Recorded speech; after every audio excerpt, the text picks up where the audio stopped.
It's kind of the thing that I find most confusing about this campaign is that it was the housing general election, much like the last election was the housing general election.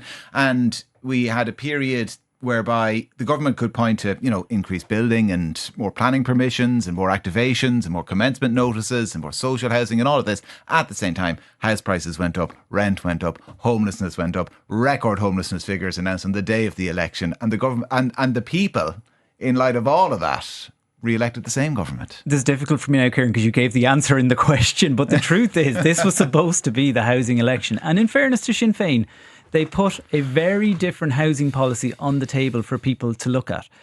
Really, really different from what the government has in Housing for All. And at the end of it, I'm not entirely sure what the people decided they wanted, because there's no clear evidence that, apart from Darragh O'Brien's personal vote in Malahide, there's no clear evidence that people are convinced that the government strategy is working.